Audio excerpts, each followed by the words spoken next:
मी सुनील एकमत डिजिटलमध्ये आपल्या सगळ्यांचं स्वागत करतो. राज्याचा अर्थसंकल्पीय बजेट सादर झालेला आहे आणि साहित्य क्षेत्रासाठी या बजेटमध्ये नेमकं काय दिलं आहे या संदर्भात बोलण्यासाठी आपल्यासोबत कवी भारत सातपुते सर आपल्यासोबत आहेत. सर नमस्कार. आणि काय वाटतं सर या बजेटबद्दल? आज राज्याचा अर्थसंकल्पीय बजेट सादर झालंय.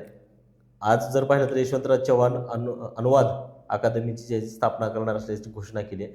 साहित्यिक म्हणून तुम्ही कसं बघताय याच्याकडं? मला असं वाटतं की ते साहित्य आणि शिक्षण क्षेत्र दोन्ही क्षेत्र विसरले की काय. कारण या क्षेत्रासाठी त्यांनी कुठलेही भरीव चर्चा केली नाही, कुठल्या योजना नाहीत की कुठल्या बाबतीमध्ये त्यांनी सांगितलेलं नाही.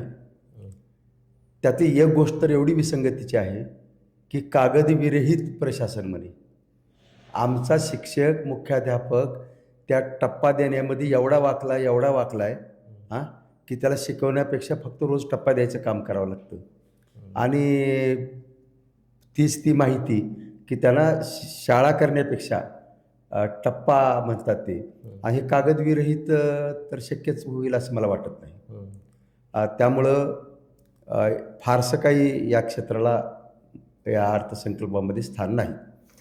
काय अपेक्षित होतं सर या अर्थसंकल्पामध्ये? शिक्षण आणि साहित्याच्या क्षेत्रामध्ये कोणत्या अशा घोषणाचे करणं अपेक्षित होतं सर? मला असं वाटतं या अर्थसंकल्पाबद्दल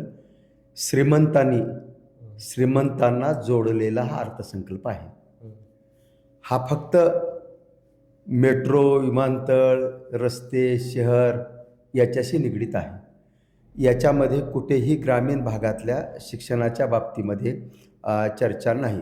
आम्हाला असं अपेक्षित होतं याच्यामध्ये की रस्त्यापेक्षा शाळा समृद्ध कराव्यात, या पुलापेक्षा वाचनालय समृद्ध करावीत, पुस्तकांनी माणसं जोडली जावीत अशी आमच्या अपेक्षा होती. पण त्या बाबतीमध्ये यात काही ठोस निर्णय घेण्यात आलेला नाही. त्याचं कारण मी आपल्याला सांगतो की यामध्ये च्या कागदावरती टॅक्स आहे, पुस्तक छापले त्याच्यावरती टॅक्स आहे. असं 10 पैकी किती गुण देणार सर या बजेटला तुम्ही? 10 पैकी 0. कारण शिक्षण आणि परीक्षा, शिक्षण आणि साहित्य दोन्ही विभागाच्या मध्ये पेपरच नाही, अभ्यासक्रमच नाही मध्ये. त्यामुळं फार काही याला अर्थसंकल्पामध्ये स्थान आहे असं वाटत नाही मला.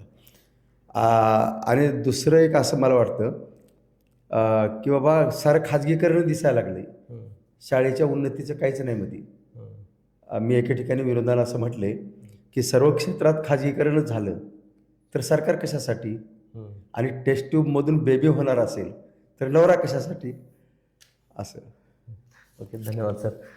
खरं तर पाहिलं तर या अर्थसंकल्पामध्ये साहित्य आणि शिक्षणासाठी म्हणावी तेवढी तरतूद जी आहे ते राज्य सरकारकडनं करण्यात आली नाही. त्यामुळं येत्या काळामध्ये शिक्षण आणि साहित्याचे भर जी आहे ती कुठेतरी कमी पडणार आहे. त्यामुळं सरकारनं याकडे लक्षसुद्धा देण्याची गरज आहे. या चर्चेमध्ये इथंच थांबतोय. धन्यवाद.